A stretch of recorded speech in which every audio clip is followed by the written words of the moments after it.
Καλησπέρα φίλοι του μπάσκετ. Καλησπέρα φίλοι του Basketbook. Είναι άλλη μία εκπομπή Restart Basketball, μία ιδιαίτερη έκτακτη εκπομπή σήμερα που είχαμε προγραμματίσει και είχαμε ανακοινώσει. Είναι μαζί μου από την Αθήνα ο κύριος Χρήστος Μαριέλης. Καλησπέρα Χρήστο. Καλησπέρα σε όλους. Είναι μαζί μας ο δημοσιογράφος, ο κύριος Άρης Μπάρκας. Καλησπέρα Άρη, ευχαριστούμε που είσαι σήμερα μαζί μας. Καλησπέρα και από μένα και εγώ σας ευχαριστώ για την πρόσκληση. Και σήμερα έχουμε την ιδιαίτερη χαρά και τιμή να έχουμε έναν από τα πλέον επιφανή μέλη της μπασκετικής ομογένειας στις Ηνωμένες Πολιτείες, από όπου και είναι συνδεδεμένος ζωντανά μαζί μας. Η συζήτησή μας, Χρήστο, να πούμε ότι θα διεξαχθεί στην αγγλική γλώσσα για να διευκολύνουμε τον σημερινό μας καλεσμένο. Σήμερα έχουμε την εξαιρετική χαρά και τιμή να φιλοξενούμε τον κύριο Dino Trigoni. Dino, nice to meet you. Nice to meet you. Thank you so much for being here with us. Let me start in. How are you? Where do we find you? Very, very good. Very good. Just got back from Indiana on a basketball tournament last weekend and looking forward to speaking with you guys today. Perfect. Let me ask, how are things there in the US? We all read and see all the newspapers and the internet talking about the coronavirus issues. How are things there? I think it's up and down. Some areas are better than others. Some areas are problematic. It seems like for some reason the southern part of the U.S. has bigger problems than the northern part. I'm not sure why that is. Florida, Texas, California, Arizona, we've had a lot of cases. It seems like a lot of younger people are getting infected now. Before, it was primarily older people, 65 and older. Now it seems like younger people are getting affected. A lot of people estimate maybe because from Memorial Day, like May on, the younger people went out for Glendies and parties and stuff like that. It may have spread it much more heavier than we would like.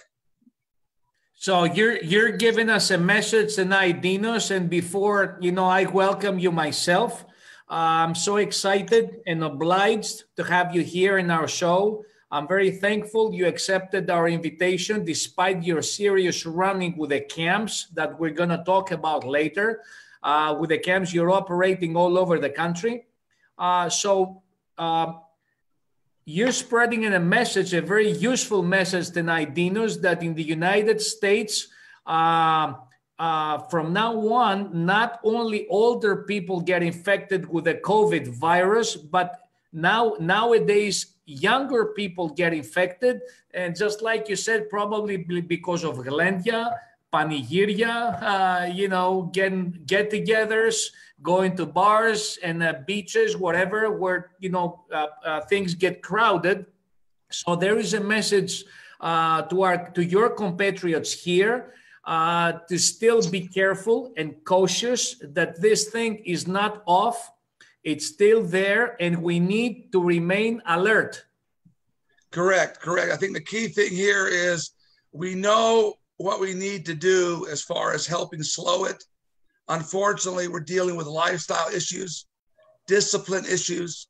Some people, their lifestyles, they're so used to, especially in America, being out and open and free without regard for others.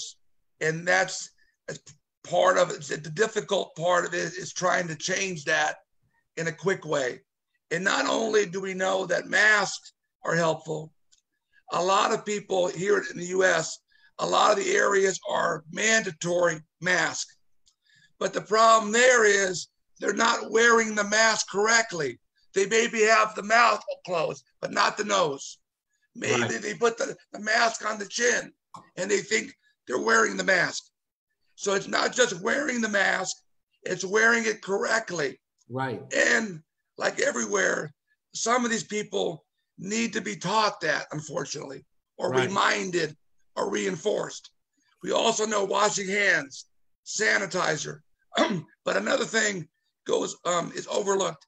This is an immune problem.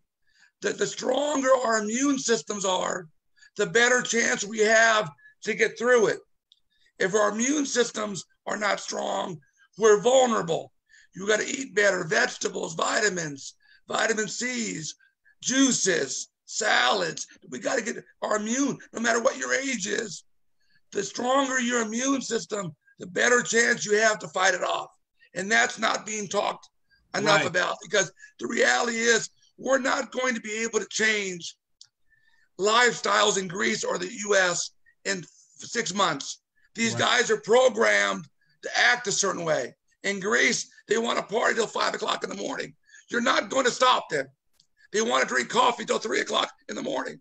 You're not going to stop everybody. The question is, how do we move forward as safe as possible? Because right now in America, we're having a fight going on between the people that are stupid and the people that are the experts. And there's nobody in the middle. And that's the problem, because they're fighting with one another. They're not thinking about like the schools issue. Here in America, if the schools don't open, we know it hurts poor people and minority people. So the question is not that we open the schools at any cost, or we don't open the schools. How do we do it with as safely as possible without hurting the kids who don't have computers in the home, that don't have parents that are college educated to help them with their work?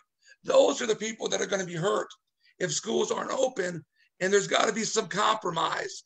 And right now in America, and as you know, in a lot of parts of the world, we have a lot of extreme people fighting, and there's nobody in the middle to say, wait a minute, we got to have some compromise. So the bottom line of what you're saying to us now is that poor people are the ones that are hurt from the COVID measures and the COVID outcome. And you're not suggesting we're not either to change our lifestyle. We can go out until 3 a.m. We can have drinks until 5 a.m. as long as we wear the mask, and we keep distance.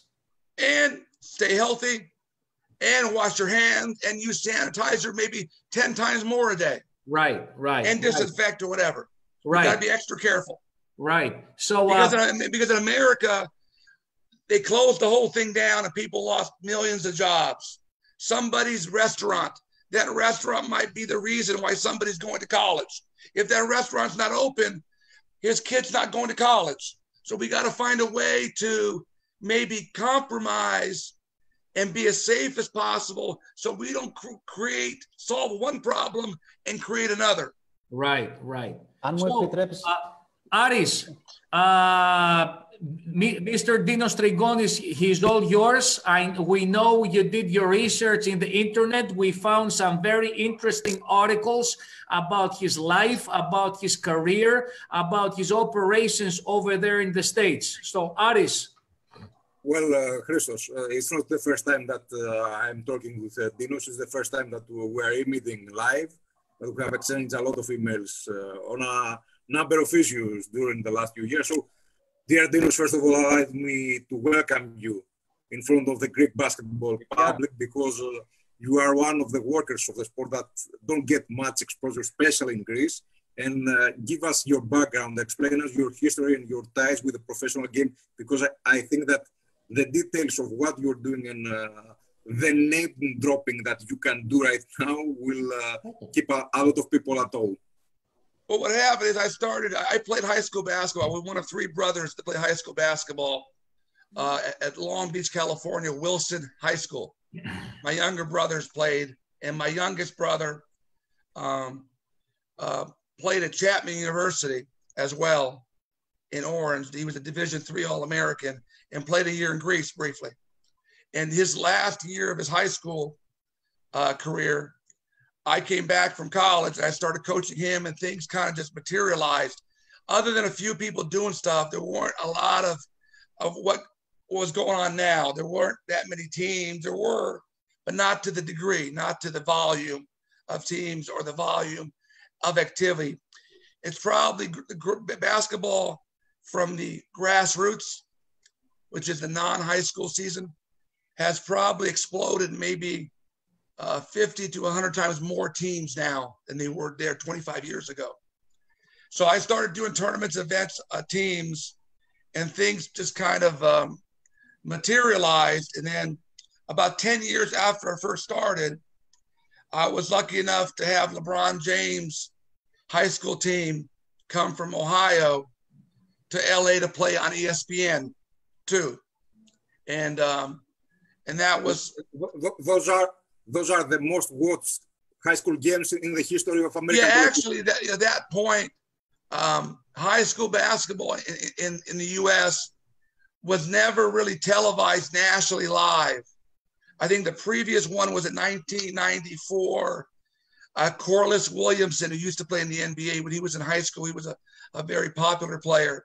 He played Jason Kidd in Arkansas, and that was live in the early 90s, but it had been about 10 years before any national network had ever done anything live on true national TV. There was always regional cable. If LA, Los Angeles, Chicago, New York, but nothing live. And I was, LeBron had 2 games on live TV that year, and their ratings were so high, that's why they did them. And we had about 13,000 people attend at UCLA in Pauley Pavilion, where UCLA plays, where John Wooden coached. And it was sold out there. It was the biggest crowd for high school basketball in California, and not counting the playoffs, probably for the last 40 years.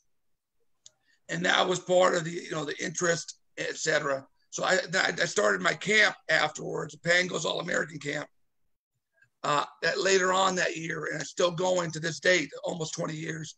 And we've had about 5 to 7 number 1 picks, from Ben Simmons to Anthony Davis, John Wall, DeAndre Ayton, Anthony Bennett.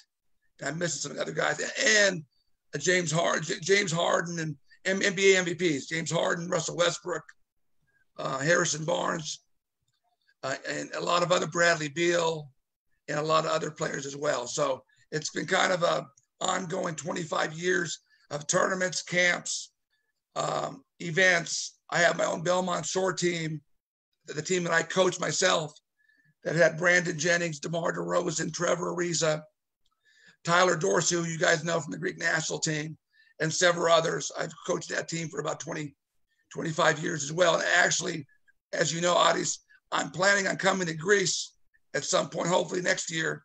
I was trying to do it this year because of COVID. We put it off for a year, but I want to do a Pangos All Euro Camp. And from talking to my contacts in Spain and Italy and Serbia and Israel, Ireland, England, Germany, there's tremendous interest in them coming to Greece next year. We just got to find the right weekend so it doesn't conflict as much as possible with anything going on FIBA. So right. That's the thing we talked about, the two of us, Dinos, so the FIBA calendar does not does not create the conflict to this endeavor of yours. And of course, here as Basketbook, we're willing to help you out and finally make that dream of yours come true. Yeah, the key thing also too, even in my main camp, the reason it became successful is I never conflicted with anything Nike, Adidas, or Under Armour had. It fell on a weekend where there was no conflict, and I was able to get a lot of the best players from all 3 different groups at the grassroots level. So same as you said, Christos, we got to find the right weekend, right, and get 100, 150 kids there in Athens. But there is a lot of interest doing that, and we can easily now, because I have Baller TV as my live stream partner, we can get somebody like Adis and you doing the play-by-play. Right. All the college coaches back home watching and maybe discovering kids in Greece, Serbia, Turkey, Israel, Germany, whatever. Last weekend, we had about 250 people watching each game on a live stream, most of whom were college coaches. And as you know, because of COVID, they're not able to go out and recruit. All the recruiting windows were eliminated. So now they're relying on watching video and live streams to watch players. So even in our case, it's even better because even though we can be in Greece and they're here, they'll be able to watch it not just live, but a week later, a month later, if they want to go back and watch it, if they heard about somebody from the camp, they can watch the game and able to follow the game because you'll be calling it and identifying the players, where they're from, etc. So, Dinos, before we move on, I think it's worth it for me to translate to translate an outline of what you just said in Greek, because I'm really moved with the Greek public, basketball public here watching us. So I'm just going to say in Greek now what you just mentioned. Λοιπόν, ο Ντίνος ο Τριγώνης μας είπε μέσα στις άκρες ότι όλοι οι μεγάλοι NBAers, ο Λεμπρόν, ο Ντεροζάν, ο Χάρντεν και ο Russell Westbrook έχουν περάσει σαν πιτσιρικάδες 16, 17, 18 χρόνια από τα κάμπ τους. Εκεί τους είδανε είτε οι προπονητές από τα μεγάλα κολέγια στα οποία πήγαν αργότερα, είτε οι NBA scouts. Το όνειρό του είναι να κάνει κάτι στην Ελλάδα και στην Ελλάδα σαν ένα κέντρο δικό του στην Ευρώπη, σημειωτέων ότι τα Pangos All American Camps είναι τα μεγαλύτερα στη δυτική ακτή της Αμερικής. Χιλιάδες παιδιά κάθε καλοκαίρι παρελάβουν από τα κάμπ του Ντίνου. Ομάδες του Ντίνου του Τριγώνη ταξιδεύουν σε όλη την Αμερική και παίζουν παιχνίδια σε διάφορα τουρνουά, σε διάφορες πολιτείες στις οποίες πηγαίνουν οι κατατόπους προπονητές κολεγίων και τα παρακολουθούν, τα αξιολογούν ώστε να τους προσφέρουν υποτροφία.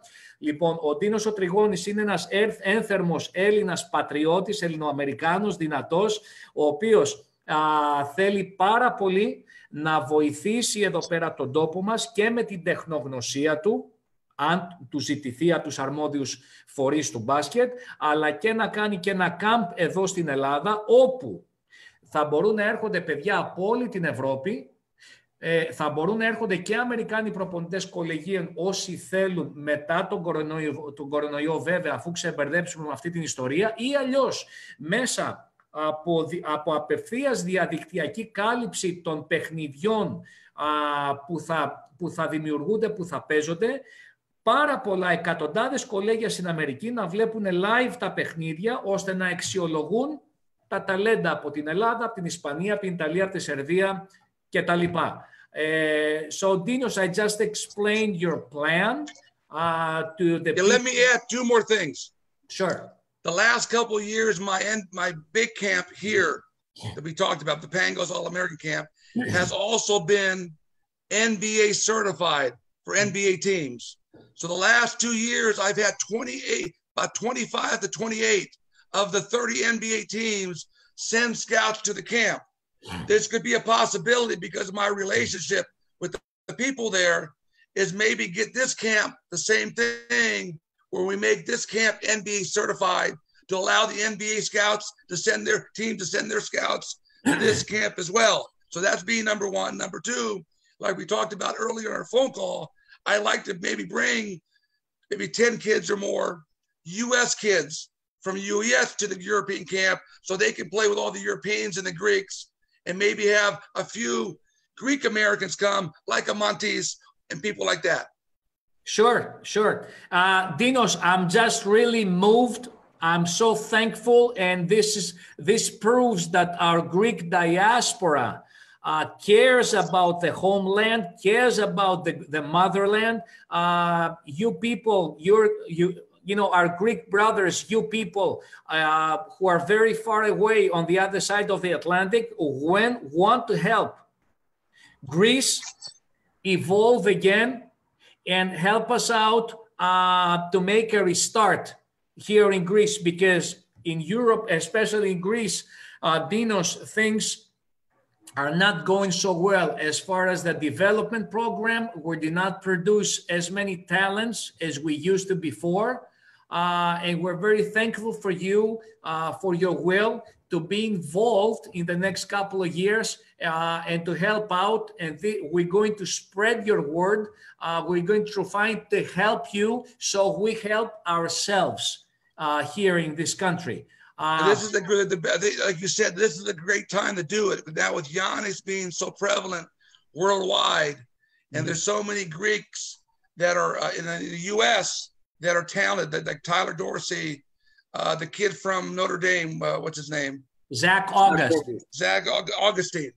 And also we have Marcus Chahonis, who plays for Washington. Yes, he has a chance to be a very good player.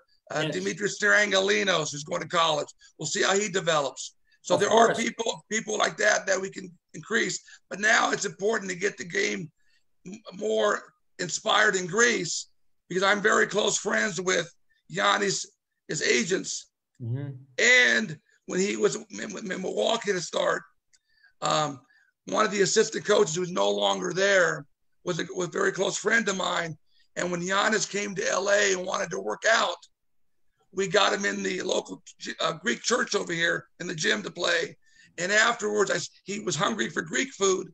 So we sent Giannis to my brother's Greek restaurant to eat afterwards. So now is the time to really get the interest going. And part of that is them believing that they can be something bigger than just Greece, whether it's coming to the U.S. and playing and getting a college scholarship and getting an education in the U.S., or being exposed to college or NBA scouts. But I think what they say is iron sharpens iron.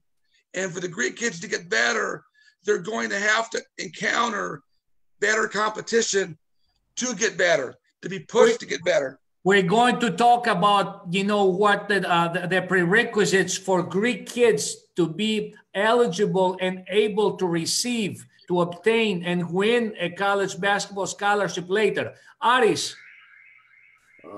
Dinos, I want to refer to an article that named you the little big man of boys elite basketball.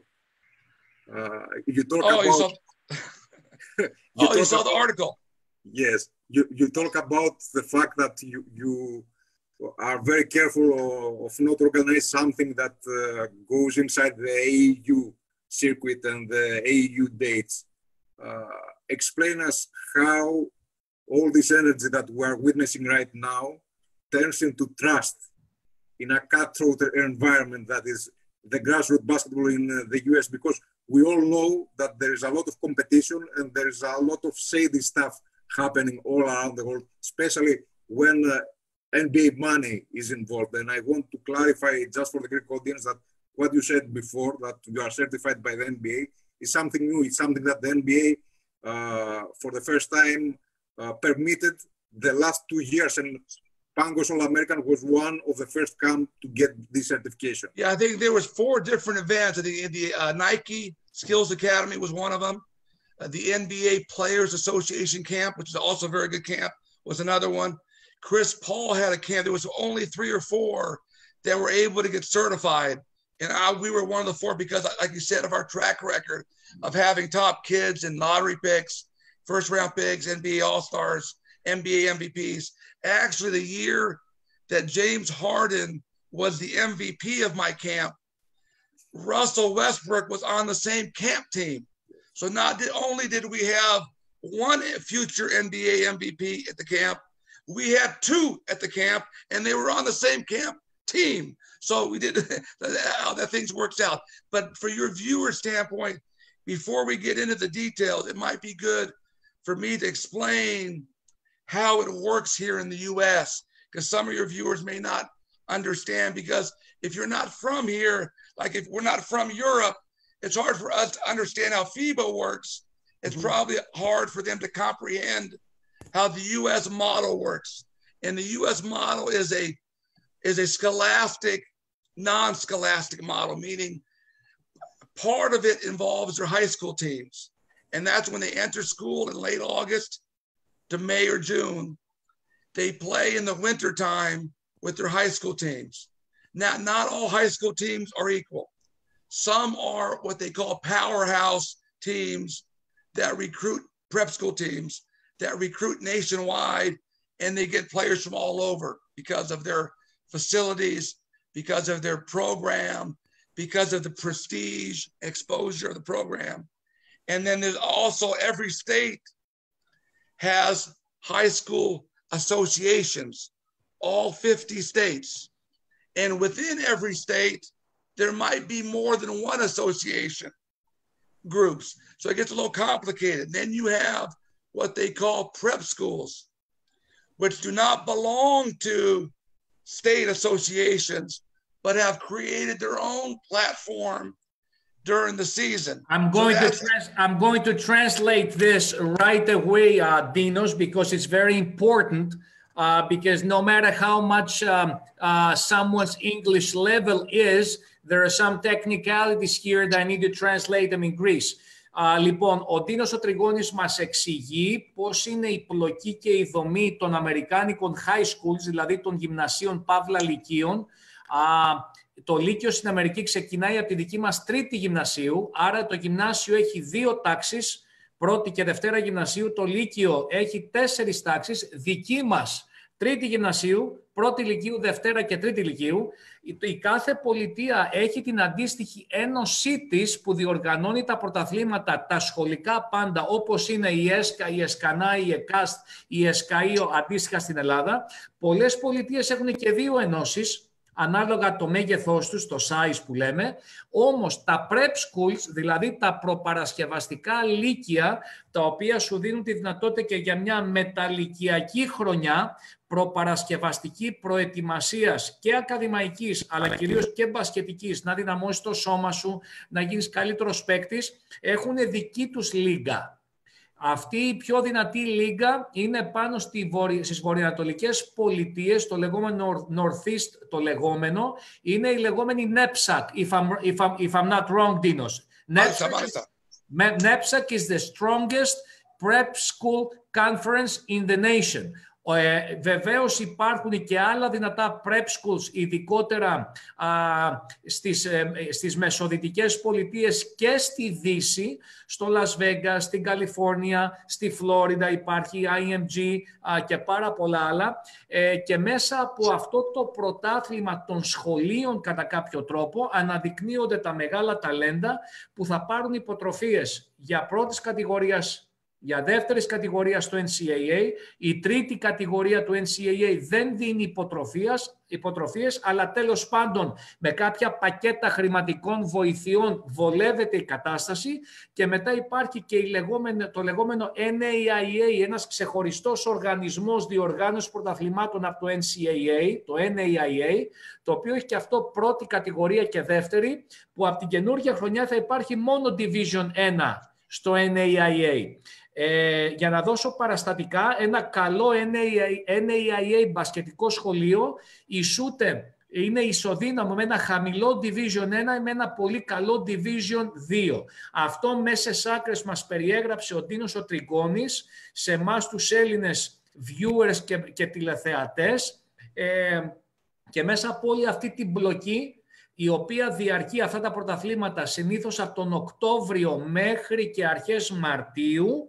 Μετά Απρίλιο, Μάιο, Ιούνιο, Ιούλιο τα παιδιά μπαίνουν στις λεγόμενες ομάδες AAU ή πηγαίνουν στα κάμπ του Ντίνου, όπου αυτές οι AAU ομάδες είναι σαν τα λεγόμενα κλαμπ στα σωματεία τα δικά μας, που κάνουν διάφορα ταξίδια tour σε διάφορες πόλεις και πολιτείες, όπου εκεί προσκαλούνται και ενημερώνονται προπονητές κολεγίων και πηγαίνουν και βλέπουν τα παιδιά και τα αξιολογούν σε ποια θα προσφέρουν υποτροφία και σε ποια δεν θα προσφέρουν.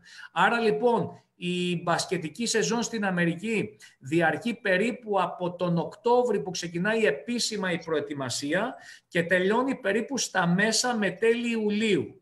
Τα επίσημα πρωταθλήματα των high schools τελειώνουν περίπου τέλη Φεβρουαρίου, αρχές Μαρτίου και μετά αρχίζουν τα clubs, όπως είναι τα πρωταθλήματα τα δικά μας εδώ στην Ευρώπη.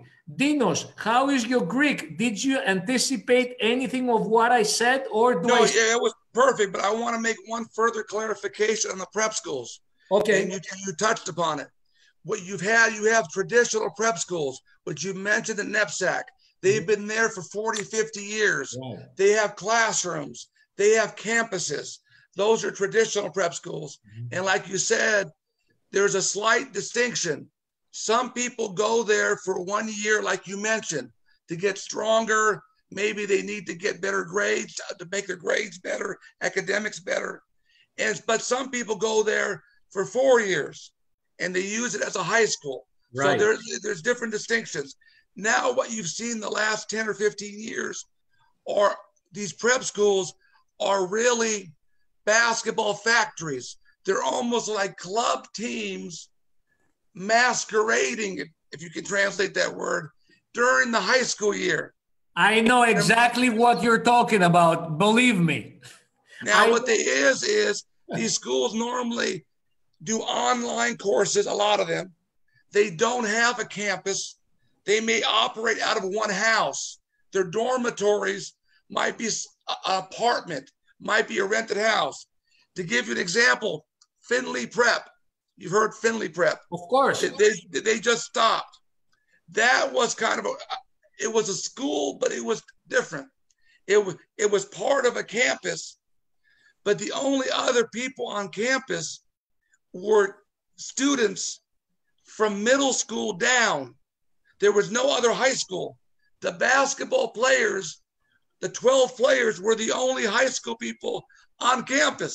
So they were out of school, and they did a very good job. They had a car dealer named Finley that put the money up for the school, for the program.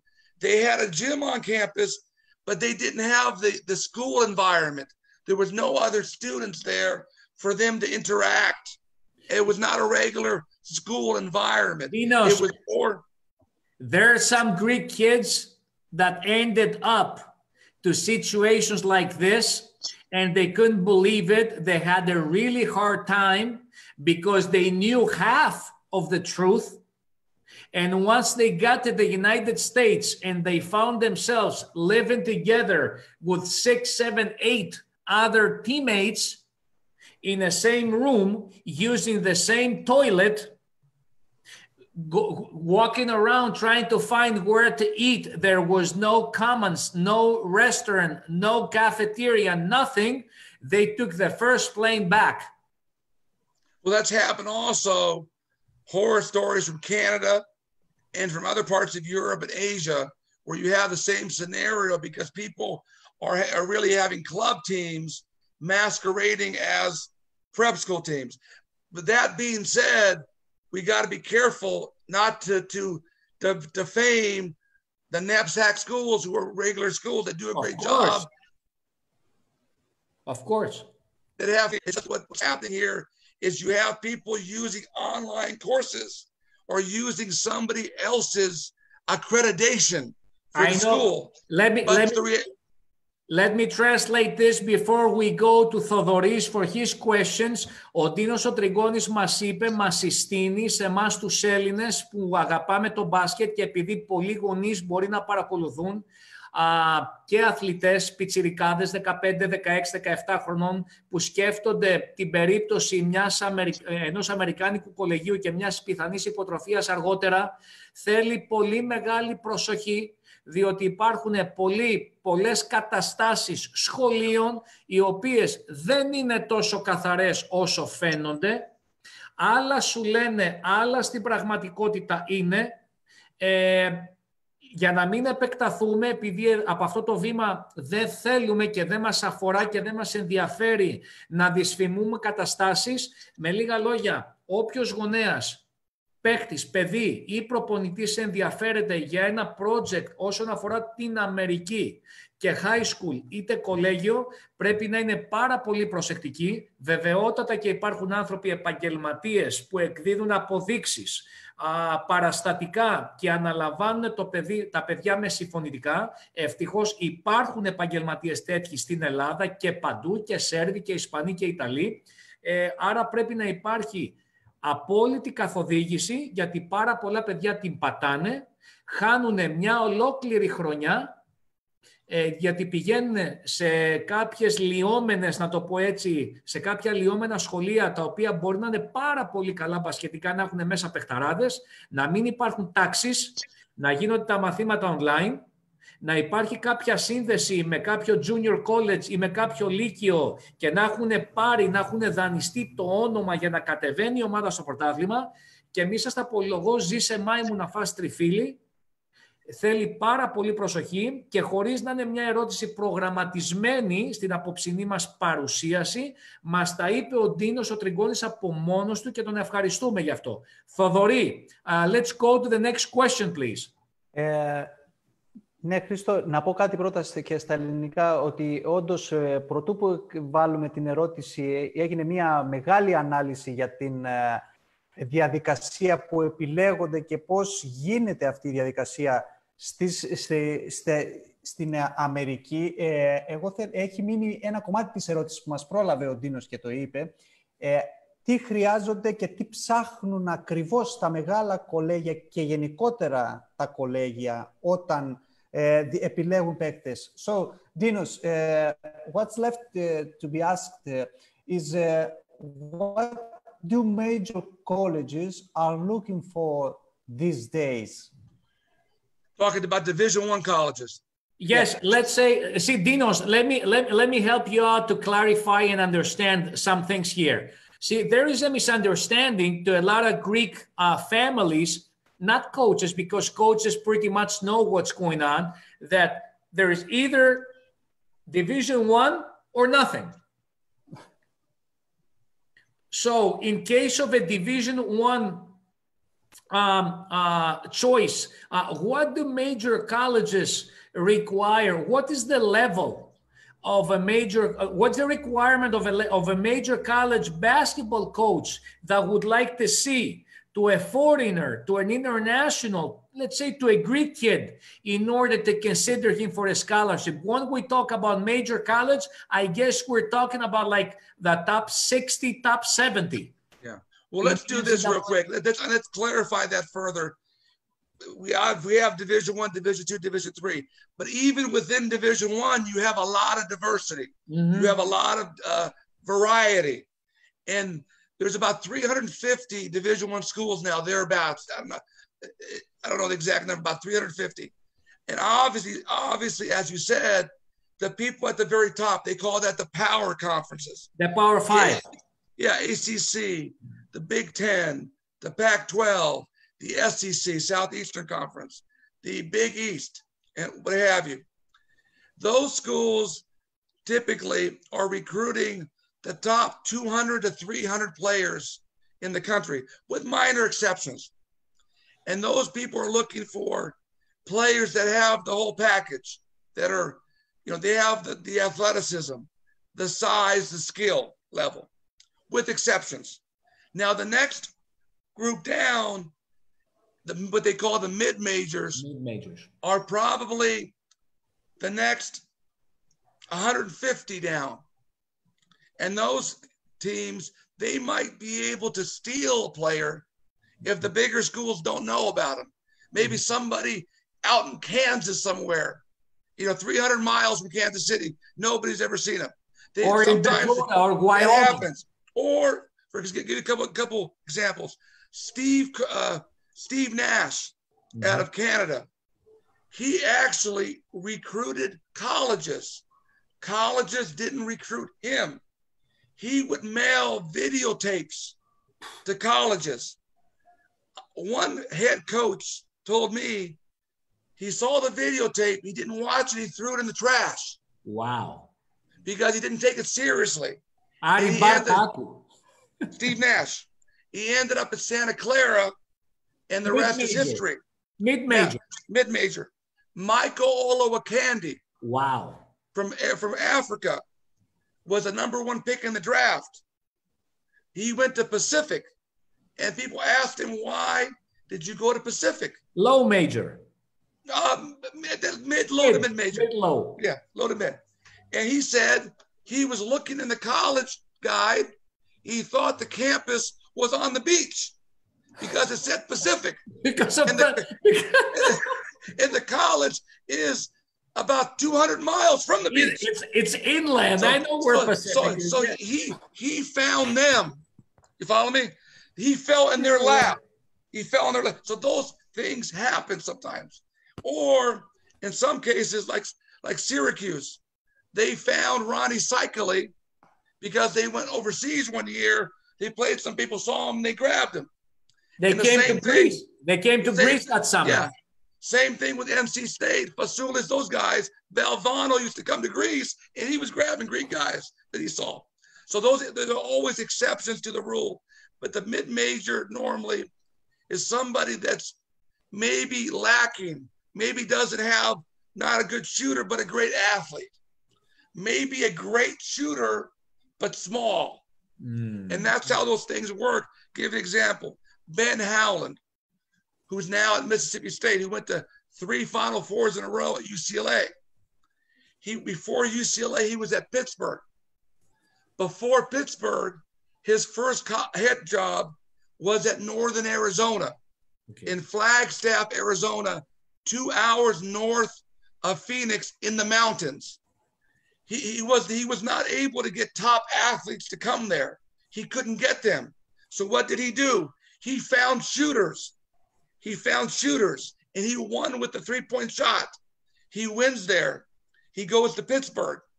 Now he's got to play UConn now, Syracuse, Georgetown, Villanova, but he's not big enough name-wise to beat those teams for the top players. So what does he do? He gets older, stronger guys to beat up on those guys and make it a physical game.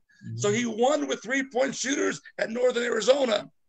He won at Pittsburgh with prep school, older guys, bigger, stronger, maybe didn't have the reputation of the McDonald's All-Americans, but they would smash them. You follow me? Yeah. Like the kid who's the kid that went to the Spurs, the power forward. I'm drawing a blank now. He went to the NBA. He went to Pittsburgh, undersized, about 6'7", 250, strong like a man. So you win in different ways, in different house. Now, some people recruit high school, some people recruit junior colleges, or some people do both. So there's a variation on how you do it. And obviously the low major, like you indicated earlier in Greek, sometimes there's not much difference between a low major and a very good Division II school, right, or a very good NAIA school. And the NAIA schools are primarily small private colleges. Many of them are religious Christian schools. They don't belong to the association. They're small. So that's part of the dynamic. The Division II, they have less resources, less scholarships. Maybe nobody wants them for Division I, but still good players, and they still give scholarships. And Division III is normally people that aren't great athletes or good enough for Division I, but they may be terrific students, and they want academic college experiences. And a lot of the D3 schools are Springfield College, where Michael Dukakis went to school. Right. Haverford College, Tufts, Harvey Mudd, great engineering. Pomona Pitzer, where Greg Popovich coached at Pomona Pitzer. The UAA conference in the Midwest. Yes. Oberlin College, MIT. Right. These are schools that are what they call breeding grounds. WashU, Emory. Yes, they're people that go to these schools want to be doctors, lawyers, dentists, teachers. They're breeding grounds for high academic graduate students. Let me wrap this up and translate it in Greek. Just make an outline. Ο Dinos ο Trigonis μας λέει ότι ξεκάθαρα κακά τα ψέματα στο Division 1, ειδικότερα στα πρώτα μεγάλα κολέγια, στα major colleges όπως λέγονται, τα οποία είναι τα πρώτα περίπου 50-60 στην κατάταξη του Associated Press ή του ESPN και τα λοιπά, κυνηγάνε παιδιά που τα έχουν όλα. Δηλαδή κυνηγάνε παιδιά που έχουν size, έχουν ύψος, έχουν δύναμη, έχουν όλη την τεχνική κατάρτιση. Με λίγα λόγια, παιδιά που κατά πολύ μεγάλο ποσοστό ή θα γίνουν draft ή θα πάνε στην Ευρώπη να παίξουν Ευρωλίγκα και Eurocup. Αυτά είναι κακά τα ψέματα, τα major colleges και τι caliber παικτών διεκδικούν και κυνηγούν. Τώρα, από τη δική μου πείρα και εμπειρία, από Ευρώπη ίσως οι κορυφαίοι των ομάδων, των εθνικών ομάδων των Under 18 της Εθνικής Εφήβων και Εθνικής Νέων, οι MVP, οι καλύτεροι, κάποια παιδιά μέλη των καλύτερων πεντάδων των πανευρωπαϊκών πρωταθλημάτων, ίσως και πάλι ίσως να έχουν μία ελπίδα για major colleges.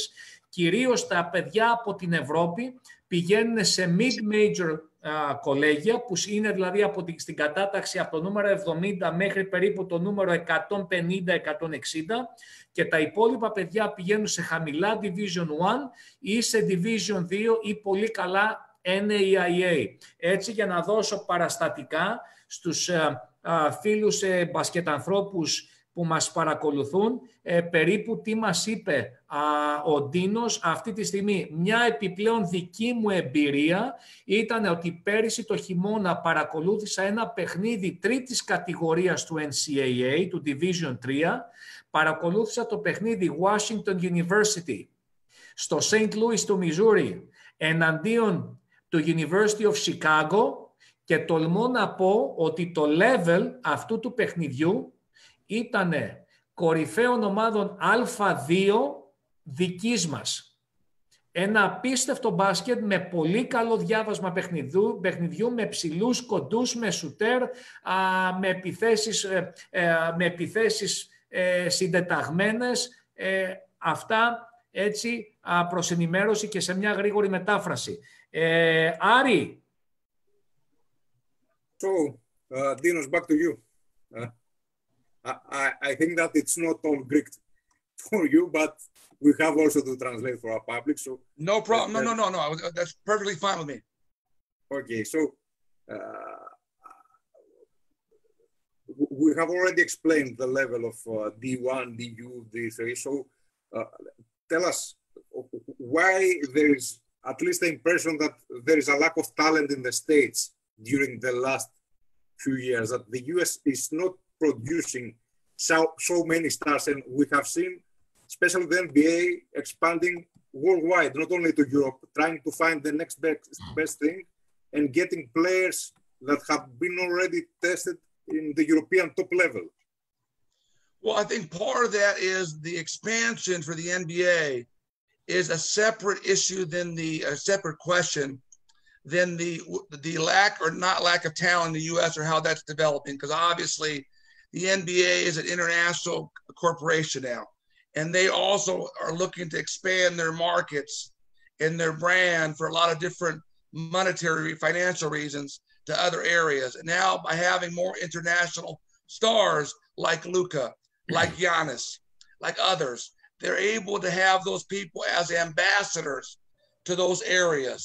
And that was already going to be there. Now in the U.S., our last high school class is a very strong class. Oh, yes. Now we just had a kid who was supposed to be 2021. He's from the Belgian Congo. His parents live in Belgium. He just moved up a year. So that makes that draft, the 2021 NBA draft, will be a terrific draft. This year might be the worst draft. The draft afterward could be another bad draft. I'm not sure why that is, but there's different phases and different ups and downs here. But I think also too, I think part of it is there's a lot more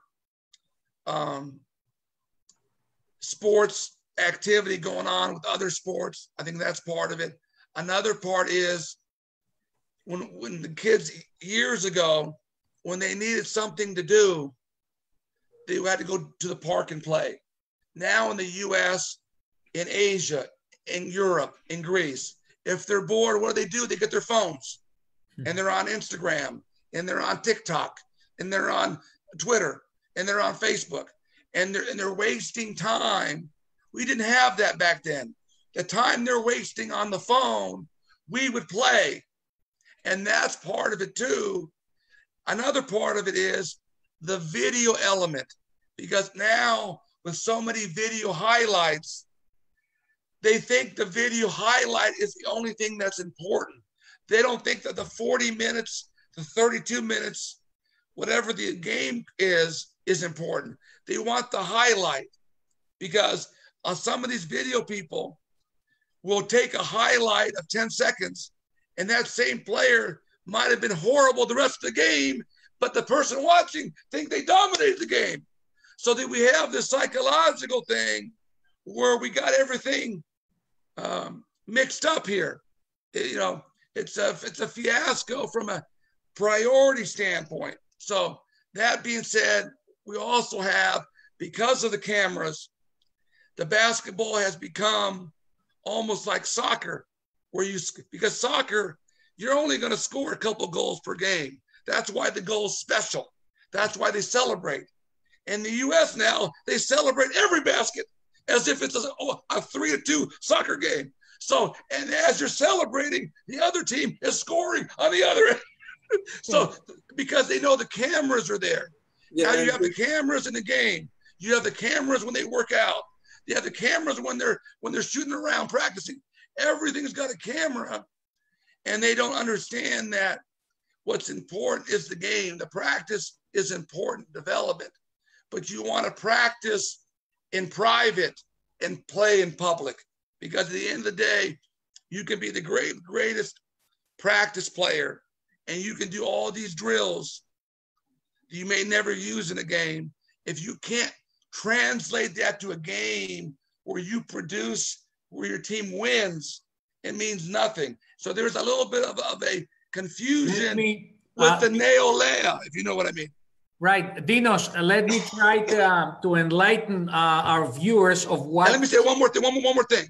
Sure. I was talking, Dan Marley played with the Phoenix Suns. He coached at Grand Canyon most recently. A couple of years ago, I was over in Phoenix, and I went by and we were talking. We had lunch. And he played with Charles Barkley, because his last team was with Phoenix. Yes. And Dan Marley said that Charles Barkley was probably the worst practice player he ever saw, but in a game he was an all-star. So if you're gonna, if you can be great in practice, if you can't translate it to the game, it means nothing. And you can be bad in practice. If you're videotaping that, it means nothing. The game means something. Αυτά που επισημάνει ο Ντίνος ο Τριγκόνης από την άλλη όχθη του Ατλαντικού και μάλιστα από την πολύ μακρινή άγρια δύση από το LA, από το Λος Άντζελες που βρίσκεται αυτή τη στιγμή, μας δείχνει και σε εμάς εδώ στην Ελλάδα ότι υπάρχει μία παγκόσμια νόσος η οποία κατατρώγει τον ωφέλιμο και πολύτιμο χρόνο της νεολαίας μας, που δεν είναι άλλη από την άκρατη ενασχόληση με τα social media, με αυτό εδώ πέρα το πράγμα, αυτή εδώ πέρα τη συσκευή, η οποία ενασχόληση 2 και 3 και 4 ώρες την ημέρα θα μπορούσε να αποβεί αυτό το 3ωρο, 4ωρο της ενασχόλησης και μπορεί και παραπάνω, για να μην πω παραπάνω, σε προπόνηση, σε ενδυνάμωση, σε διάβασμα, στο οτιδήποτε. Και στην ερώτηση του σοφοτάτου Άρη Μπάρκα, ο οποίος μεταδίδει και σχολιάζει και παιχνίδια του NBA αλλά και του NCAA όλα αυτά τα τελευταία χρόνια από την Κοσμοτέ TV, στη διαπίστωση του Άρη του Μπάρκα ότι, κύριε Τριγώνη, κακά τα ψέματα, η Αμερική δεν βγάζει τόσο μεγάλα ταλέντα και σε ποσότητα και σε ποιότητα όπως τα προηγούμενα χρόνια. Και ο Ντίνος ο Τριγώνης μας είπε κάτι που λίγο πολύ όλοι και εμείς εδώ στην Ελλάδα και φαντάζομαι και αλλαχούς στον κόσμο γνωρίζουμε, ότι τα social media και η ενασχόληση με το κινητό τρώει, καταναλώνει πολύτιμο χρόνο από άλλες δραστηριότητες που θα μπορούσαν να αποβούν ωφέλιμες για το παρόν και τον μέλλον των μαθητών, των αθλητών. Και αν μου επιτρέψει, είπε και κάτι ακόμα πιο σημαντικό κατά τη γνώμη μου, Ντίνος, ότι η συνέχεια αυτού που λέει στο κινητό είναι ότι έχουμε περάσει, το έχουν χαρακτηρίσει πολλοί Αμερικάνοι αυτό, σε μια εποχή της δικτατορίας του highlight. Μπράβο.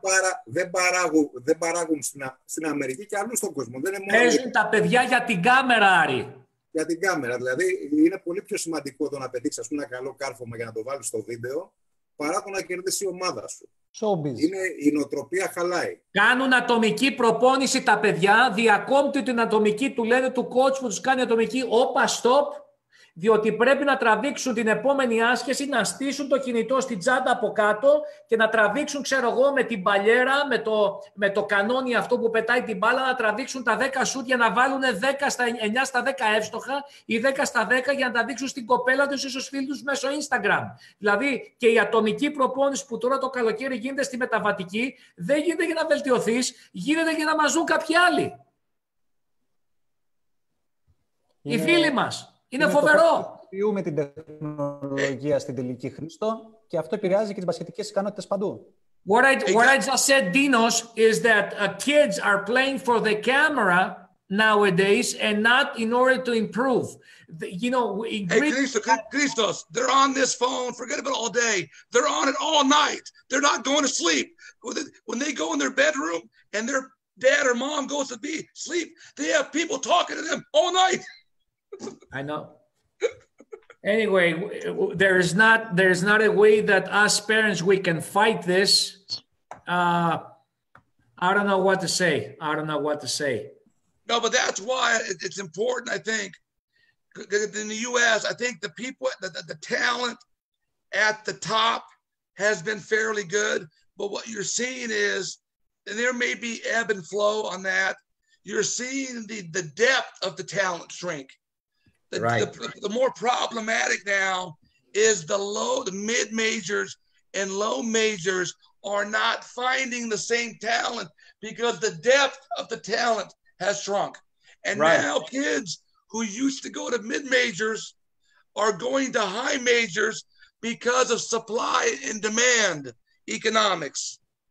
Ο Dinos μας λέει ότι και στην Αμερική αυτά τα τελευταία χρόνια αυτή της έξαρσης της χρήσης της κινητής τηλεφωνίας από τους εφήβους έχει μικρύνει η δεξαμενή παικτών υψηλού επίπεδου, η ποσότητα μάλλον παιδιά υψηλού επίπεδου και βέβαια υπάρχουν και θα υπάρχουν. Όμως εκεί πέρα εκεί που υπήρχαν 200-300 παιδιά υψηλού επίπεδου ώστε να κονταροχτυπηθούν τα κορυφαία 50-60 major κολέγια για να τους αποκτήσουν, πλέον έχουν μειωθεί κατά το ίμιση, κατά το 1/3. Έχει μειωθεί η ποσότητα και αυτομάτως τι γίνεται. Αυτό έχει έναν αντίκτυπο για τα μεσαίας δυναμικότητας κολέγια, τα οποία πλέον δεν έχουν την ποιότητα, δεν μπορούν να προσλάβουν, να στρατολογήσουν την ίδια ποιότητα παικτών που μπορούσαν τα προηγούμενα χρόνια. Γι' αυτό το λόγο και εγώ και ο Άρης ο Μπάρκας,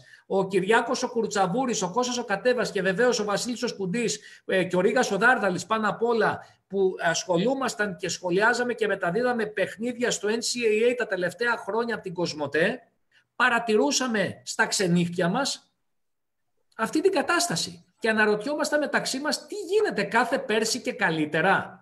Δηλαδή, αν δεν υπήρχε ο Zion Williamson πρόπερσι, δεν ξέρω πραγματικά αν θα υπήρχε ενδιαφέρον για το κολεγιακό. Let me add one more thing, Christos.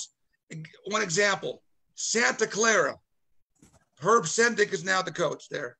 Jason Ludwig, who's the assistant, I know very well, with the school at UCLA, and was a manager and a video coordinator there.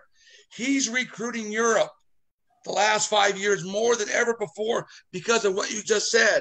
They can't find enough guys, so they have to go to Europe to expand their pool, their whole bucket.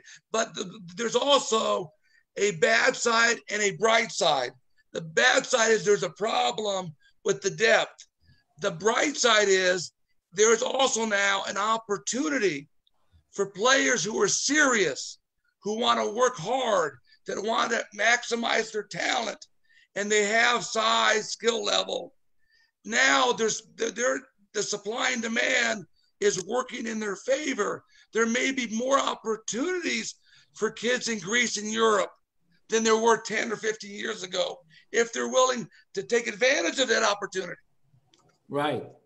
So, Aris, since you're the expert of the NBA here in this panel, go ahead and, ask about the upcoming NBA season, maybe.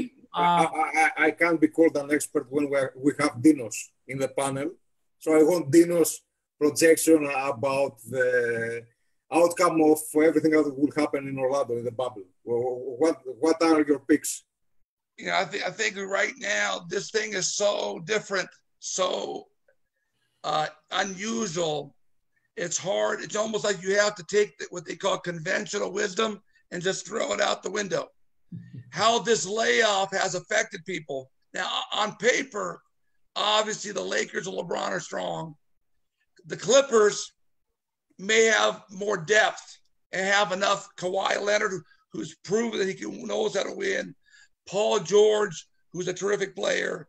And they have great role players like Patrick Beverley, like Montrezl Harrell, who are great, tough defenders, and a great coach in Doc Rivers. I wouldn't bet against the Clippers in a 7-game series because they have the coaching staff and they have the star talent and the bench. And they have Lou Williams, who can give you 30 off the bench every night, at any night. And the Lakers, I think, have the star power, but the question is, do they have enough bench as this thing moves from August to September to October, and how the fact of living in that bubble affects them mentally, fatigue. You know, I think they just announced today or yesterday, they had 0 people test in the bubble so far. Okay. So they are on the stage. Obviously, Adam Silver is no dummy. He obviously has put a lot of thought with other people, experts, into this thing. And he's proceeding because he has the money and the resources, if anybody can do it, to make it happen.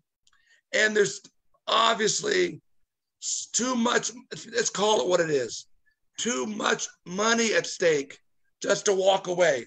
They can't walk away from all those millions of TV money. He has to salvage it for himself, for the league, for the owners, for the players. And again, maybe a LeBron or Chris Paul or Paul George can sit it out. But the average player in the NBA, even though they're making a lot of money, I remember CJ McCollum mentioned this. And CJ McCollum is one of the smarter guys in the league, graduated from Lehigh, a very good low major school. Patriot League. Yeah, Patriot, but good, a great school. He estimated 1/3 of the league lives paycheck to paycheck, 1/3, because they have families living off them. They have girlfriends, wives living off them. They have their families living off them. They're trying to live a high lifestyle.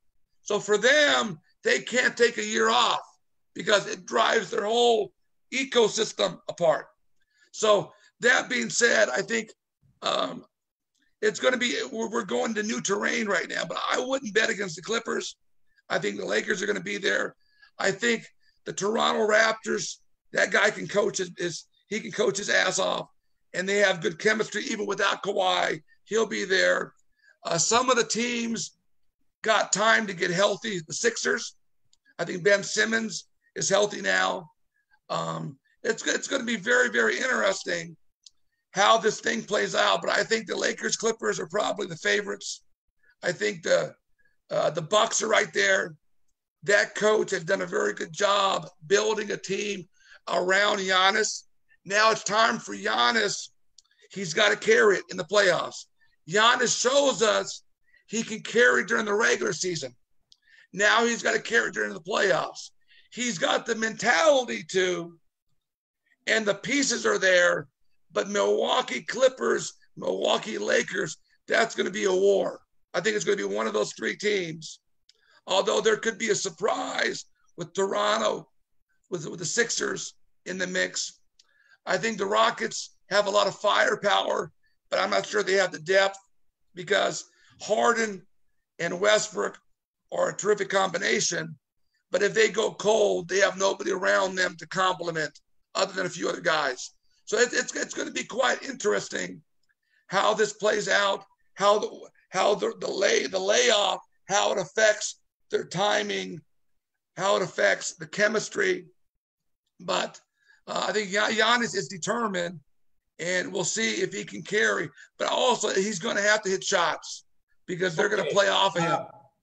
Για να κάνουμε μια έτσι γρήγορη μετάφραση, η ερώτηση του Άρη του Μπάρκα εν ώψη και της επικείμενης επανενάρξεως του NBA το επόμενο Σαββατοκύριακο ήταν ποιες ομάδες ο Ντίνος ο Τριγκόνης θεωρεί φαβορί. Καταρχήν μας είπε και μας εξήγησε κάτι το οποίο και εμείς το αφουγκραζόμαστε, ότι πλέον αυτή η σεζόν, καλοκαιρινή σεζόν, μίνι σεζόν, ας το πούμε όπως θέλουμε, του NBA, περιμένουμε με αγωνία να δούμε πώς θα ξεδιπλωθεί, σε τι κατάσταση θα βρεθούν οι παίκτες των ομάδων μετά από αυτή τη μακρά αποχή και αυτό το σοκ που υπέστη τα σώματά τους, η αθλητικότητά τους μέσα από αυτή την αποχή της απόλυτης απραξίας και πώς θα επανέλθουν, πώς έχουν επανέλθει, αν θα είναι στο 100% τους. Θεωρεί ότι οι Lakers και ίσως λίγο περισσότερο οι Clippers έχουν αρκετό βάθος και μπορούν να διεκδικήσουν το πρωτάθλημα. Παρέα από την Ανατολή, οι Milwaukee Bucks του δικού μας του Γιάννη του Αντετοκούμπο, ο οποίος Γιάννη κατά τον Ντίνο θα πρέπει να αποδείξει ότι εκτός από super παίκτης της regular season μπορεί να κουβαλήσει στις πλάτες του και τους Bucks στα playoffs. Από εκεί και έπειτα τους Houston Rockets ναι τους υπολογίζει, αλλά πέραν των Harden και Westbrook και κανένα δυο άλλων δεν έχουν το βάθος οι Houston Rockets να αντέξουν, θεωρεί ο Ντίνος ο Τριγκόνης, σε μια μακρόσυρτη σειρά, μια επίπονη σειρά όπως είναι τα playoff, γιατί απλά δεν έχουν βάθος. Θοδωρή. I would like Dinos to give me two NBA players of the last decade. If we can, Christos, go back with your permission, because my mind is blown with names, but let's stick to last decade, that we could bid on two players, two NBA players that Dinos would choose. Last decade. Yeah, so if you were a coach, a GM of an NBA team right now, and you got into a space bubble and went back in time, within these last 10 years, which would be the two people, the two players that you would build around? That's a tough question. Obviously, Giannis would be right there, being be in that mix. Of LeBron, obviously, LeBron at his age is doing tremendously. Him being able to keep that up. Normally, this is a time of somebody's career where you see the downward, slightly the curve. Dinos, is this, since you're a West Coast guy, you're an LA guy, is it some type of a prophecy? Because there is a lot of rumor about Giannis maybe thinking of the Los Angeles Lakers, and now you're telling us LeBron and Giannis may be together. No, I didn't say together. I said those are two of them that I would pick. And obviously, Giannis is his mother of his. Is he married officially yet, Giannis, or no? Oh yes. Yeah. Okay. Yeah. His wife is from LA. Oh, I see. That's why the rumors also, I think, with the Warriors, because he might be a better fit with the Warriors. Right. And Steph Curry's trying to recruit him reportedly to the Warriors. Άρη Μπάρκα, τι ακούμε εδώ? Yeah, the wife is from LA. Τα έχει κανονίσει μήπως η μικρή κυρία Αντετοκούμπο?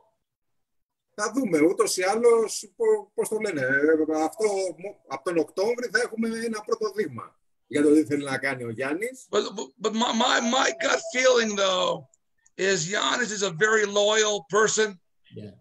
I think if unless they have a meltdown, I have a hard time believing that he would turn the backside, because they obviously picked him at that time out of Greece. I think he had never been out of the country at that point. Yes. I was aware that his passport was received literally days before the NBA draft, and at that time, the general manager of the Bucks was a friend of mine, John Hammond, who's now with the Orlando Magic. And they took a chance on him. And obviously Jonathan Givony, I know. Jonathan Givony, yes, of course. Had the famous tape with him, the Greek tape, the video, and had raised the flag about him. And looking back on those tapes and understanding why he wasn't playing in the Euro division at that time like Luka did, because of the passport issue. Mm-hmm. And he was playing in these small gyms, and the highlights were like watching high school games in the US where you had maybe 20 people in the gym, and every coast to coast dunk, there was 2 super fans going crazy in the gym. So you look back on that, and he's also, I think, a very humble, very determined individual. And unlike a lot of NBA players who have had the inclination to team up, to create super teams, he's shown a willingness that he doesn't want to team up with them. He wants to beat them. So I think the loyalty factor, I don't think it's impossible. And obviously, they say happy wife, happy life. Could be a factor in the whole thing. But I see the loyalty there. He grew up in Milwaukee. It's kind of even though it's close to Chicago, it is one of the smaller NBA cities. Definitely. Now, obviously, the weather, it's colder. But Giannis, I think wants to leave his legacy. And, now as you guys are aware of, I give this example to a lot of basketball college coaches in America. Quanzo Martin at Missouri is one of them. Oh, yeah. A lot of the black college coaches. And now with all our racial issues the last couple months, and we've talked about the Black Lives Matter and all this and all that, and I gave the example, at some point, the Black Lives Matter issue and the principle is correct. It's right. But it has to move from the tribe now to the bigger tribe. If you want the people on the other end who don't look like you, who aren't from where you're from, who may not even have the same lifestyle from you, who may not live near people like you, if you want them to understand you, you have to find a way to connect with them, because the U.S. Black experience is different than South Africa. It's different than the Indians in India under Gandhi.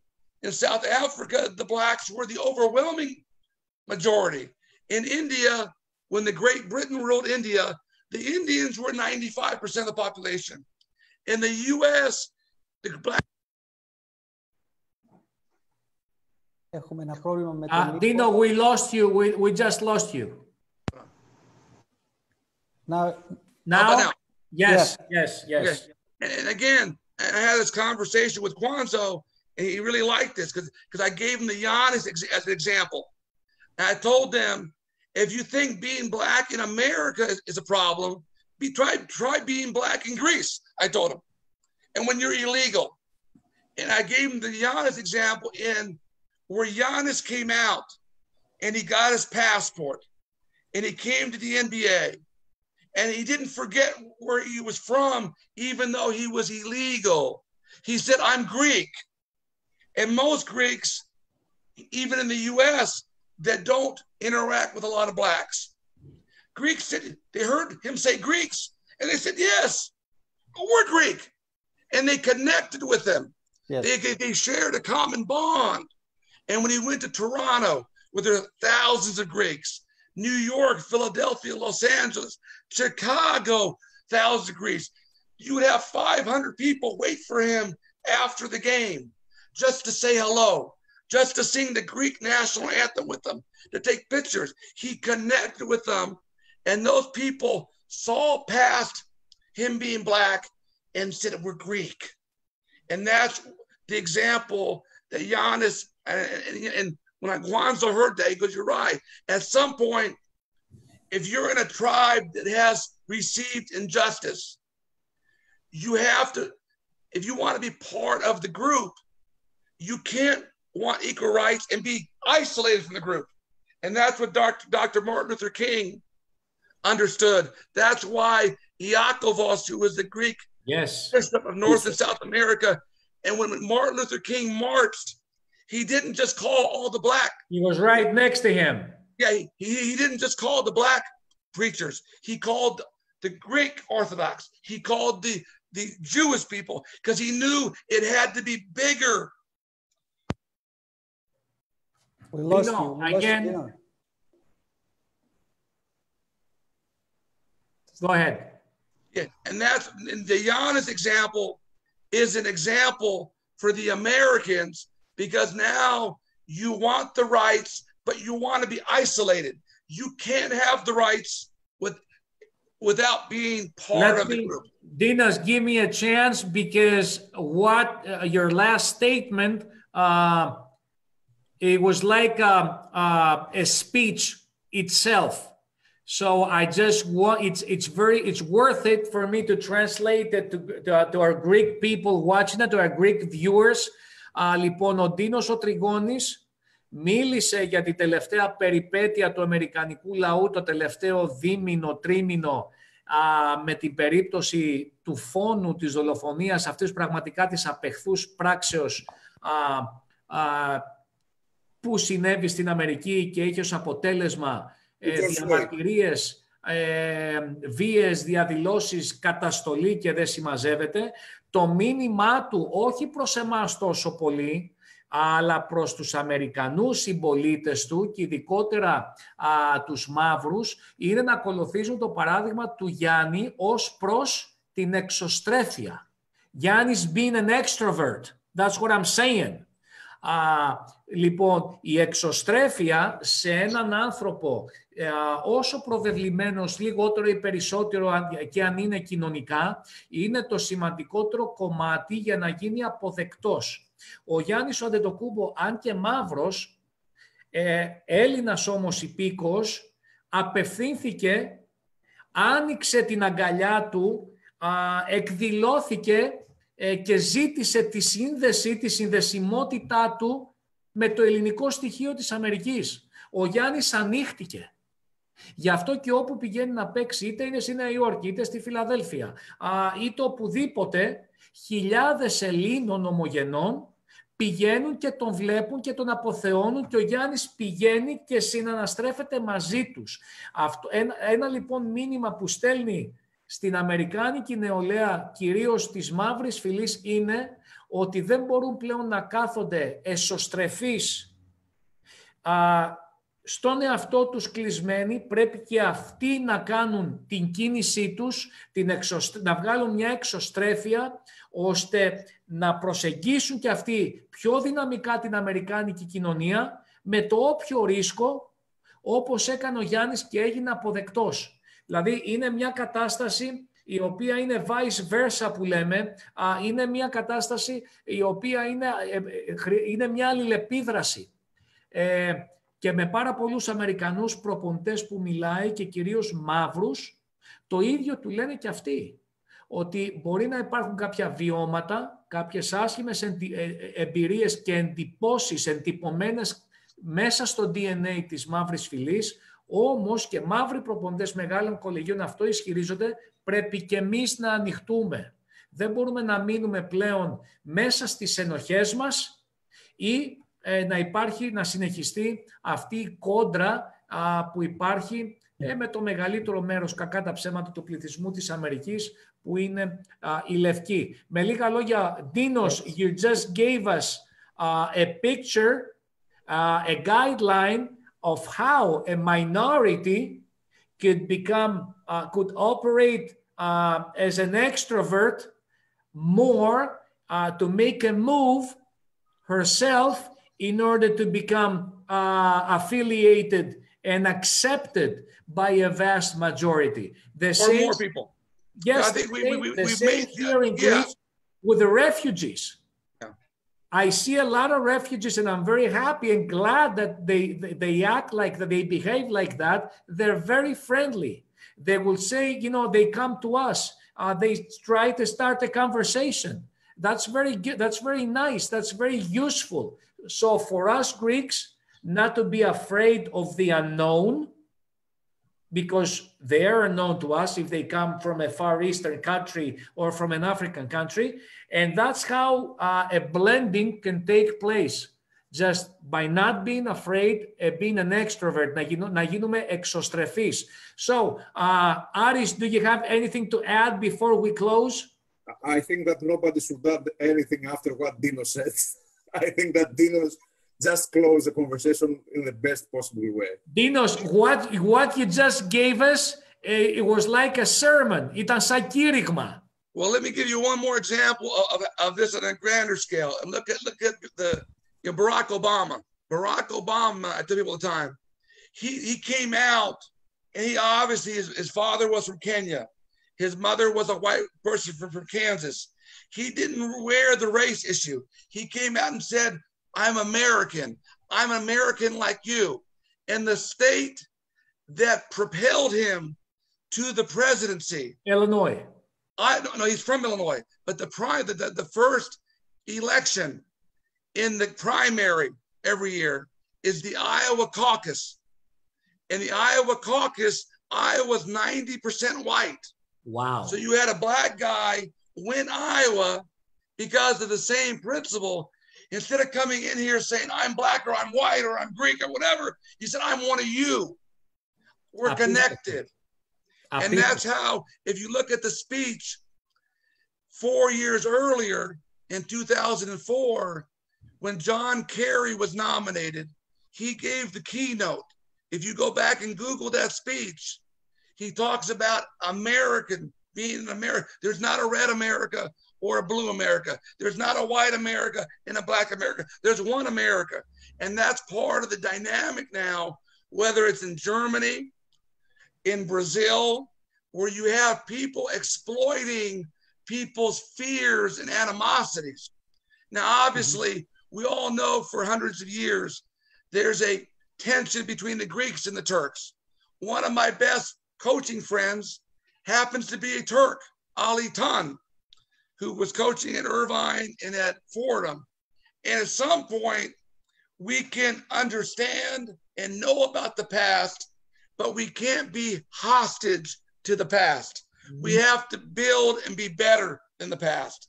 It doesn't mean we forget, but we can't allow it to hold us down and not be better than that. Excellent, excellent.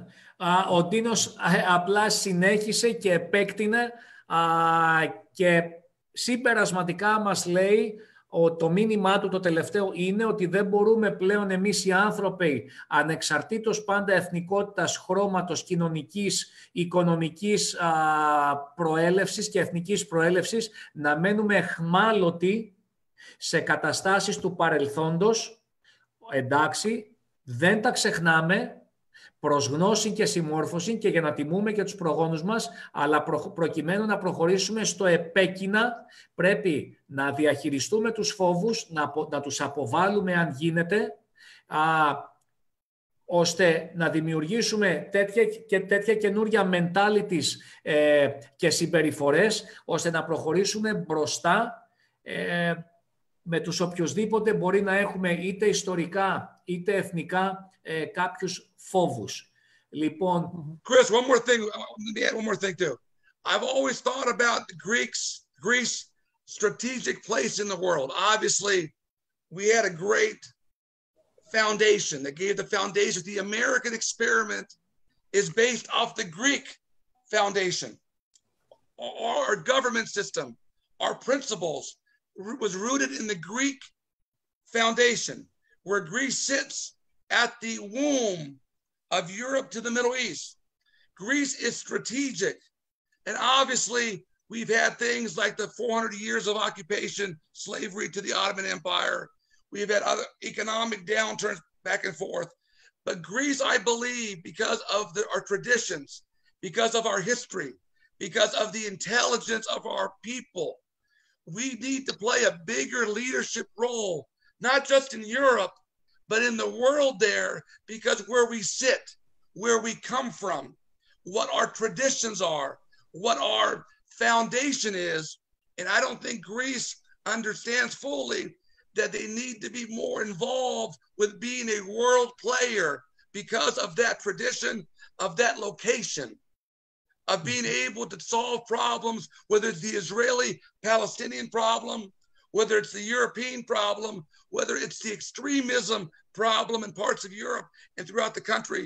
I think the Greek people and the intelligence capital that we have in the U.S., because the Greek capital in the U.S. is no different than the Greek capital in Greece. The only difference is we may have more access to resources. Right. We don't have more access to ideas than you guys do. We have no more access to leadership than you guys do. And that role there's an opportunity for Greek leaders to really make a difference in a lot of these problems because of that history, of that foundation, of that tradition, and of that location.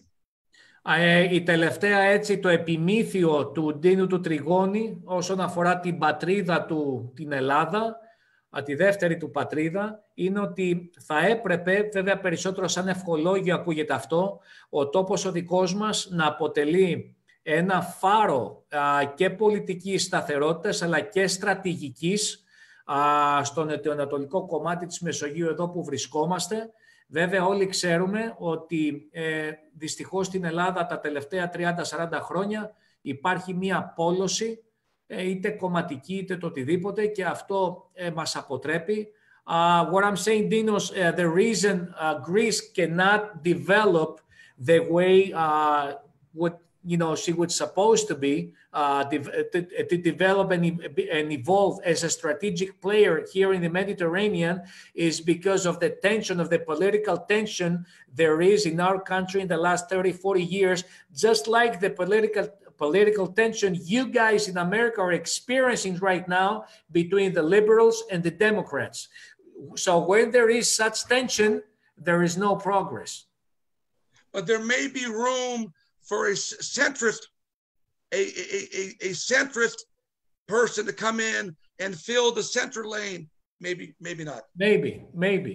Anyway, Θοδωρή, επιμήθειο, χαιρετισμούς.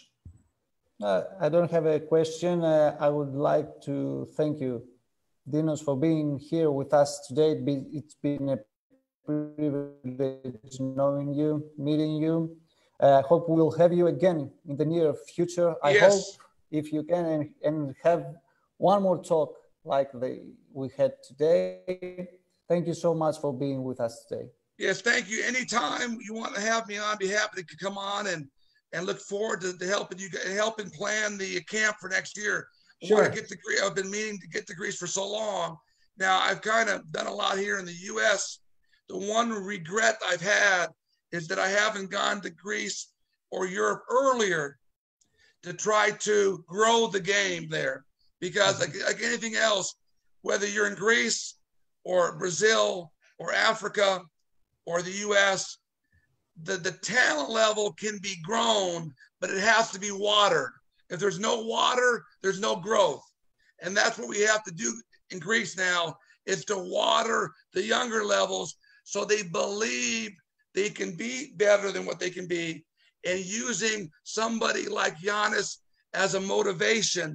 And other Greeks too have played the NBA to get to where the highest level is. Ο Ντίνος, επειδή αυτό πρέπει να ακουστεί για μια ακόμη φορά, εκφράζει την επιθυμία του να δουλέψει στην Ελλάδα, να βοηθήσει το ελληνικό μπάσκετ όσον αφορά την εκπαίδευση και την ανάδειξη ταλέντων. Αν μη τι άλλο, είναι ίσως ο κορυφαίος στην Αμερική σε αυτό το θέμα, στην ανάδειξη, στην προπόνηση και στην εκπαίδευση των μεγάλων ταλέντων. Όλοι οι αστέρες του NBA έχουν περάσει από τα χέρια του. Τον ευχαριστούμε πάρα πολύ γι' αυτό. Εύχομαι οι αρμόδιοι φορείς τώρα, αργότερα, να εκμεταλλευτούν τέτοιους ανθρώπους της διασποράς. Εμείς είχαμε προειδοποιήσει, με την καλή έννοια το λέω, είχαμε προαναγγείλει μάλλον από το Basketbook το τελευταίο δίμηνο, ότι θα βγάζουμε ανθρώπους της διασποράς, ειδικότερα από τις Ηνωμένες Πολιτείες, οι οποίοι μπορούν και θέλουν να βοηθήσουν. Λοιπόν, όσον αφορά τους ηθήνοντες, ιδού η Ρόδος, ιδού και το πείδημα. Εμείς αυτό που έχουμε εγγυηθεί σαν ερασιτέχνες που αγαπάμε το άθλημα και θέλουμε να βοηθηθεί το άθλημα στη χώρα μας να ξανακάνει ένα restart, το κάνουμε και θα συνεχίσουμε με τη βοήθεια του Θεού και με τη συμπαράσταση όλων των τηλεθεατών και υποστηρικτών μας να το προσπαθούμε και να το κάνουμε. Άρη Μπάρκα, ένα επιμήθειο σε παρακαλώ. Τίποτα, σας ευχαριστώ πολύ για την παρέα and thank you Dinos for all the intensity and the energy that even via Zoom from the other side of the world, you brought to our live show. As you can tell, I'm full-blooded Greek. Actually, my grandparents, believe it or not, were born in the 1800s. That's how that Greek my blood goes. My mother, who's passed away, she was born in 1933. She was one of 11 outside of Tripoli, Palantion village in Tripoli. And my biological I'm from father was born outside Tripoli as well. I'm from Stemnitsa. Oh, from where again? Stemnitsa. Oh, yes. There's a lot of Greeks in LA from Tripoli. Kaminitsa, Thana, the whole 9 yards. Έτσι είναι οι Έλληνες του εξωτερικού, έτσι είναι οι Έλληνες της διασποράς. Εμείς το χειμώνα φιλοδοξούμε να έχουμε ειδική εκπομπή εδώ στο Basketbook για το μπάσκετ της διασποράς, όχι μόνο της Αμερικής, της Αυστραλίας, της Σοβιετικής Ένωσης, της Κύπρου ακόμα, γιατί και η Κύπρος Ελλάδα είναι. Θα έχουμε εκπλήξεις, ειδικότερα από το Σεπτέμβριο. Προσπαθούμε να προετοιμάσουμε κάποιες καταστάσεις που θα μας κρατήσουν παρέα όλο το χειμώνα. Εγώ αφού ευχαριστήσω, Dinos, thank you so much. I'm deeply obliged personally, and of course I assume the rest of the panel and the owners and managers of this endeavor, of the Basketbook, as we call it, and of this show, the Restart Basketball, for your presence here. Thank you for this intermission. We know that you're very, very busy trying to direct tens of camps and thousands of kids and coordinate hundreds and thousands of college coaches and NBA scouts trying to visit your camps and watch and evaluate the kids that participate in your camp. Thank you very much. Σε ευχαριστούμε πάρα πολύ. Γεια σας. Γεια σας. Εμείς πριν κλείσουμε να αναγγείλουμε τους καλεσμένους για την υπόλοιπη εβδομάδα. Αύριο θα έχουμε την τιμή να έχουμε τις δύο μικρές κυρίες του ελληνικού μπάσκετ, την Έλενα την Μποσγανά, η οποία πήρε full scholarship, πλήρη υποτροφία στο Stanford University. Θα έχουμε μαζί της την ετέρα μικρή κυρία του ελληνικού μπάσκετ, την Ιωάννα τη Χατζηλεοντή, και η Ιωάννα θα ζήσει την αμερικάνικη εμπειρία του NCAA με full scholarship, με πλήρη υποτροφία από το Kansas University. Αύριο οι δύο αυτές, τα δύο αυτά μεγάλα μας ταλέντα που αναμένεται να ξενιτευτούν σύντομα, θα τα έχουμε κοντά μας να μας μιλήσουν για τη διαδρομή και για αυτή την επιτυχία τους. Την Πέμπτη θα έχουμε τον Γιώργο τον Παντελάκη, τον προπονητή της γυναικείας ομάδας του Ολυμπιακού, που θα μιλήσουμε για μπάσκετ γυναικών και όχι μόνο. Και την Κυριακή από το New York City, το Γιώργο το Γαλιώτο, τον George Γαλιώτος, ο οποίος τρέχει το Big Man Camp με το Rick Mahorn, τον άλλοτε μεγάλο αστέρα των Detroit Pistons και τον Chicago Bulls. Ο Τζόρτζο Γαλιώτος, λοιπόν, ο παλιός παίκτης του Κόρυβου Αμαλιάδας και της ΑΕΚ, ο ψηλός ο 2-13, θα μας μιλήσει πώς πρέπει να δουλεύονται οι ψηλοί, γιατί αυτό είναι το αντικείμενο του camp του στην Αμερική, Big Man Camp λέγεται, και δίνει προσπάθεια και αγώνα ο Γιώργος να είναι μαζί μας και ο Rick Mahorn, αλλά αυτό δεν είναι σίγουρο ακόμα. Λοιπόν, συνεχίζεται η καυτή μπασκετική μας εβδομάδα εν μέσω θέρους. Σας ευχαριστούμε όλους που μας παρακολουθήσατε. Θοδωρή μου, σε ευχαριστούμε που ήμασταν εδώ. Άρη Μπάρκα και ξανά στον Ντίνο. Εγώ ευχαριστώ, Χρήστο, και ευχαριστώ και τον Άρη. Καλό βράδυ σε όλους. Καλό βράδυ σε όλους. Καλό βράδυ.